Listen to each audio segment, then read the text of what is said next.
Moses Part 2. Egypt to Madian and back again. Worn out after traveling for 8 days, his stomach sunken in with lack of food, and the soles of his feet injured after walking barefoot in the hot desert, Musa eventually reached a watering hole bordering the country of Madian. Feeling safe from the pursuit of his enemies, Musa decided to rest underneath a tree by a spring where shepherds were watering their herd of cattle. He also noticed two women preventing their sheep from mixing with those of the others. He asked the women, "What's the problem?" They replied, "We cannot water our animals." They also shared with Musa that their father was too old and sick to tend to this task himself. Forgetting his thirst, Musa said, "I will water the sheep for you." The shepherds in the area were known to place a large, heavy stone over the spring's mouth to try and make it less accessible. This was part of the reason why the girls had to wait as not to mix too closely with the men already there.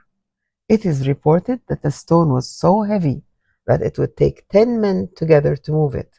Musa approached the rock and without hesitation lifted and moved it from the spring's mouth. He then watered the herd of sheep for the two women, put the rock back in place, and then retreated to the shade of the tree. He had no money, nowhere to stay, nor a job to sustain himself. He then prayed to Allah beneath the tree in Madian, "My Lord, I am truly in desperate need of whatever provision you may have in store for me." The two women returned home much earlier than their father anticipated. Worried, he asked his daughters if everything was okay. They told their father what happened, and he asked one of them to go back to the watering hole and invite the man over to him to meet him.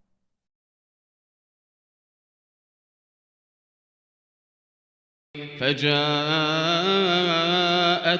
إحداهما تمشي على استحياء قالت إن أبي يدعوك ليجزيك أجر ما سقيت لنا فلما جاءه وقص عليه القصص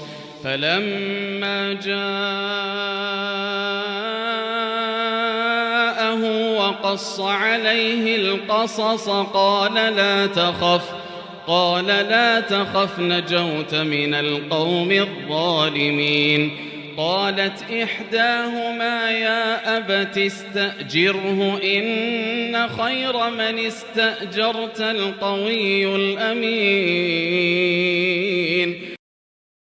Musa's humility and gentleness in behavior were clear to the hosts who invited him to stay with them. He found safety and peace in their house. A few more days had passed by and they grew more and more comfortable and trusting of one another. The family was also in need of a shepherd. They required someone strong and reliable, someone like Musa. So one of the daughters suggested to their father, "Father, employ this man in your service. The best whom you might employ is he who is strong and trustworthy." The father inquired of his daughter about her impressions of Musa, particularly what made her trust him. She explained, "When I invited him to our home, he respectfully requested to walk ahead so as not to compromise my modesty." Understanding and appreciative of Musa's respectfulness, her father saw in him not only honesty, but also a strong work ethic. For him, these qualities were the most crucial in judging a man's character. He then approached Musa and asked, "I want to marry one of these two daughters of mine to you if you serve me for 8 years. But if you complete 10 years, that will be of your own accord. It's not an obligation. I don't intend to treat you harshly. If Allah wills, you will find me an upright man." The offer suited Musa well. He responded, "So that is agreed between me and you. Whichever of the two terms I fulfill, I trust that I shall not be wronged. Allah is a witness over the covenant we are committing ourselves to." He married one of the shepherd's daughters and found a new beginning in Madian, far removed from his previous life. The turns of events is a testament to how, when one puts their complete trust in Allah, He draws them from unexpected places. Musa's return to Egypt. The prophets always fulfill their commitments and have a habit of giving more than what is due. So after he fulfilled the promised 8 years, he stayed for the additional 2. The period of 10 years that Musa lived away from his family was the most crucial in his journey towards prophethood. He observed Allah's creations with wonder. He pondered about the skies and stars, how the sun rose and set each day, and how seeds turned into trees. He contemplated the magnificence of Allah and His existence in seclusion. This is the period where Allah supplied His messenger with the tools necessary to bear the divine responsibility of prophethood. After 10 years in Madian, a deep homesickness began to stir in Musa's heart. Fully aware of the dangers involved in returning to Egypt, he nevertheless felt a strong pull to visit home. The reasons beside his desire to return remained a mystery. Was it the yearning to reunite with his biological family, or was it the longing to see Asiya, his adoptive mother, who had showered him with maternal love? Regardless of his motivations, Musa reached a firm decision, telling his wife, "Tomorrow we shall leave for Egypt." She was concerned for their safety, for she knew that the Pharaoh was a tyrant and her husband had departed Egypt with trouble at his heels. Still, she obeyed her husband and prepared for the journey ahead. As Musa and his family traveled through the desert, they lost their way. While resting in the vicinity of Mount Tur, Musa noticed a glow of a fire. Feeling hopeful, he told his family, قال لأهلهم كثوا إني آنست نارا لعلي آتيكم منها بخبر أو جذوة من النار لعلكم تصطلون فلما أتاها نودي من شاطئ الوادي الأيمن في البقعة المباركة من الشجرة أن يا موسى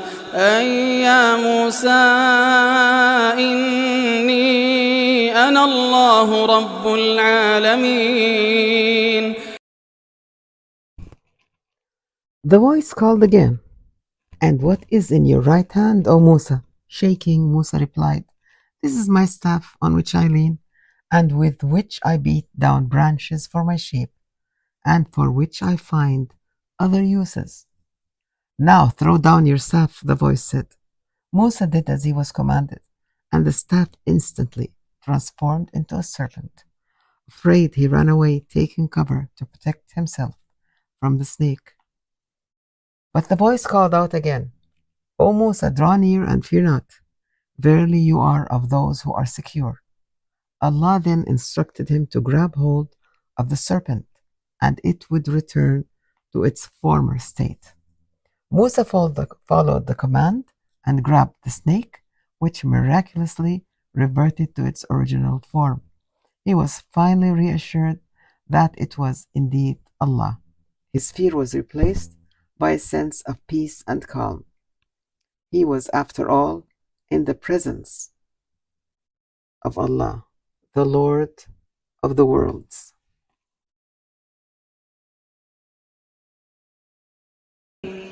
وأن ألق عصاك فلما رآها تهتز كأنها جان ولا مدبرا ولم يعقب يا موسى أقبل ولا تخف إنك من الآمنين أسلك يدك في جيبك تخرج بيضاء من غير سوء واضمم إليك جناحك من الرهب فذلك برهانان من ربك إلى فرعون وملئه إنهم كانوا قوما فاسقين. My Lord, I have killed one person from among them, and I fear that they will kill me. Musa trusted Allah. He did not deny what was asked of him. However, he was insecure in his ability as he still had a speech impediment. He felt as though his brother would be better suited to deliver the message. So he said, and my brother Harun is more fluent than me in tongue. So send him with me as support, verifying me. Allah replied, we will certainly strengthen you through your brother and will invest both of you with such power that they shall not be able to hurt you. With the help of our signs, the two of you and your followers will prevail. Musa understood that when Allah chooses a messenger, it's because He knows better and has given them all that is necessary to fulfill this message.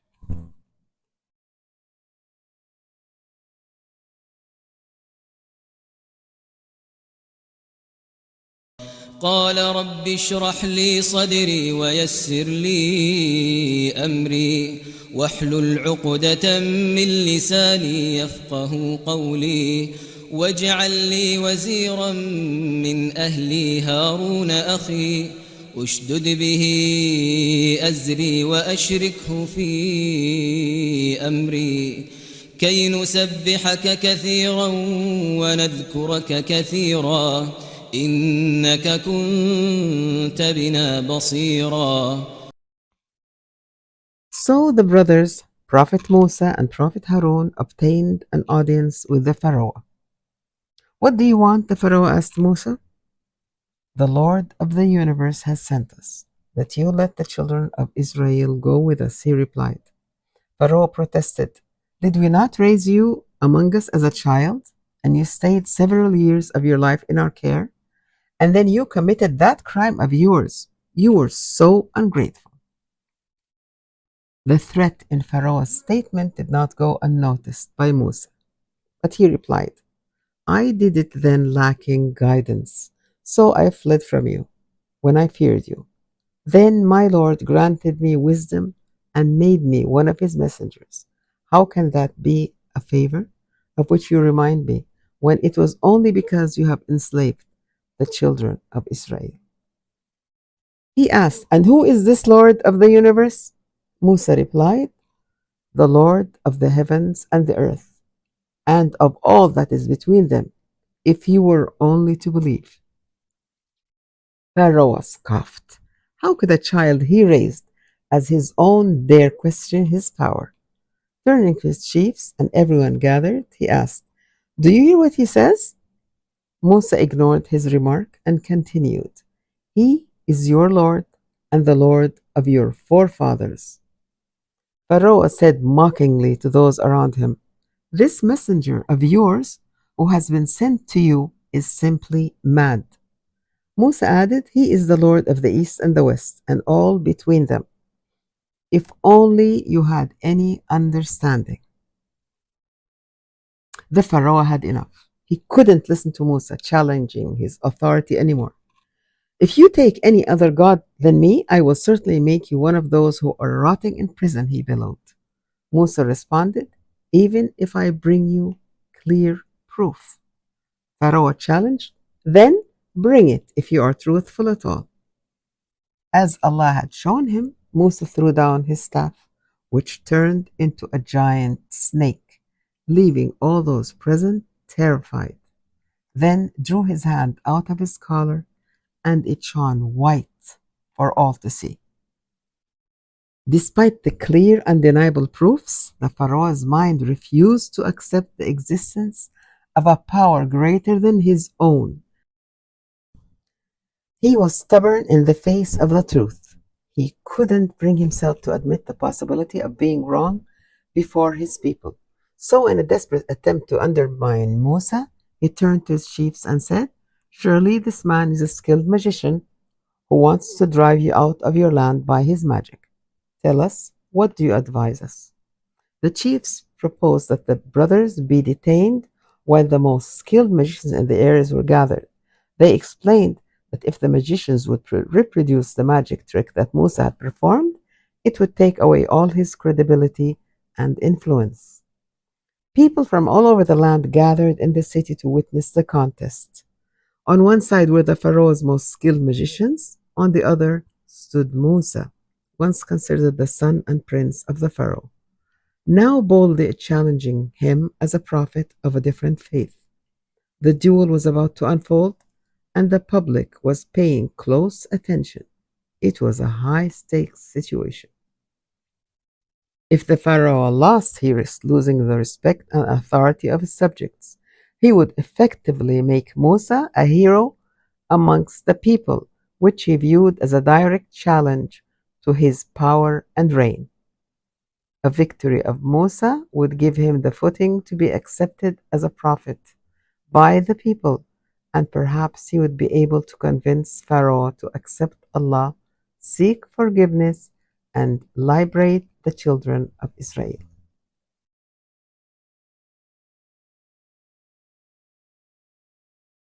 وجاء السحرة فرعون قالوا إن لنا لأجرا إن كنا نحن الغالبين قال نعم وإنكم لمن المقربين قالوا يا موسى إما أن تلقي وإما أن نكون نحن الملقين قال ألقوا فلما ألقوا سحروا أعين الناس واسترهبوهم وجاءوا بسحر عظيم. The magicians skillfully executed their sleight of hand, creating the illusion of transforming their staffs into snakes. This spectacle enchanted the onlookers. The people cheered as Pharaoh smiled, observing the scene. He believed he had successfully unmasked Musa as a fraud. The Quran recounts the feelings of that moment and how Musa's heart was filled with fear. He felt an overwhelming wave of nervousness, uncertain of his next move. Doubt crept in. What if the optical illusion of the magicians was so compelling of an image that any act of him wouldn't be enough to convince the crowd? What then? Fear not, for it is you who will prevail. Throw down what is in your right hand. It will swallow up all that they have wrought. They have wrought only a magician's stratagem. A magician cannot come to any good, come whence he may. Musa cast down his staff, which turned into a giant serpent before the eyes of the onlookers. Slowly, the snake slithered its way towards the magician's snakes and devoured them one by one as the Pharaoh and his chiefs watched quietly. Musa then picked it up, upon which it converted into a staff once again. The crowd rose, applauding and shouting words of praise at Musa. They had never witnessed such a spectacle in their lives. All the Pharaoh's magicians fell into prostration, declaring, "We now believe in the Lord of all worlds, the Lord of Musa and Harun." The Pharaoh was furious. This was certainly not how he planned the day to end. He threatened his magicians, assuming that they conspired with Musa against him.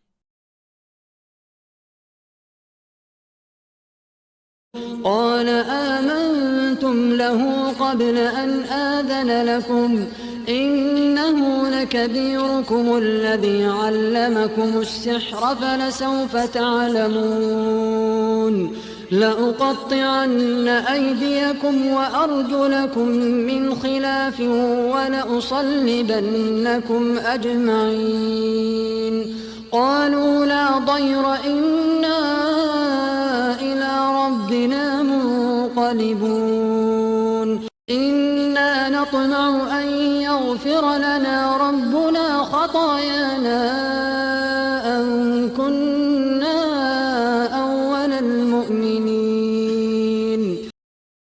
Pharaoh had never before faced such open defiance from his subjects. In his view, he was the supreme leader, invincible and beyond defeat. Firm in his belief, he was unable to accept Musa's message or show any sign that he could be wrong. The Pharaoh came up with a plan to try and save his reputation. He spread a rumor across the land that Musa had won the contest because he conspired with the magicians and hatched a plot. To instill fear and serve as a warning to others, he executed all the magicians who participated in the contest and left their bodies hanging from trees. This was the first time the Pharaoh visibly felt his power under threat, and he was prepared to go to any lengths to protect it. In the subsequent days, his grip tightened as he unleashed harsher restrictions and punishments against the children of Israel. Pharaoh returned to his palace and began fighting with his ministers. Emotions ran hot, and he disparaged all the men in his quarters for no reason. Seeing these discussions as being pointless, he kicked everyone out of his room. When he was left alone, he tried to think more calmly, but failed. He then summoned all the chiefs and elders back for a meeting to try and figure out how they could silence Musa and prevent his influence from spreading further. Pharaoh's senior minister Haman spoke up. Pharaoh completely disregarded what he said. He asked Haman, "Am I a liar, O Haman?" Haman fell to his knees and asked who dared to accuse Pharaoh of lying. Pharaoh proceeded to ask, "Has Musa not said that there is a Lord in heaven?" Haman responded, "Musa is a liar." Turning his face to the other side, Pharaoh quietly whispered, "I know he's a liar." The elders of Pharaoh's people said, "Will you leave alone Musa and his people to spread mischief in the land and forsake you and your gods?" Pharaoh replied, "We will kill their male children and spare their female ones, for indeed we hold irresistible sway over them." Pharaoh then returned to Haman and said, "Haman, build for me a lofty tower that I may scale the highways to heaven, and have a look at the God of Moses, although I am certain that Moses is a liar." Haman agreed outwardly, fearing any backlash, but he didn't really mean it. He knew the Pharaoh was irrational and the project was doomed to fail. Choosing his words carefully, he addressed Pharaoh, "Your Majesty, let me object to Pharaoh for the first time. You will never find anyone in the heavens. There is no God but you." This response satisfied Pharaoh's ego. No evidence suggests that this tower was ever constructed. However, some scholars report that the building was built, but once it reached higher levels, it collapsed. Meanwhile, the Pharaoh's other directives were enforced and took full effect. His army began spreading evil and committing horrendous crimes against the children of Israel, who defied his rule. Musa watched helplessly as he didn't have any authority to stop the tyranny. He continued to advise his people to ask Allah for patience and pray to Him, asking Him for a calamity to befall the Egyptians.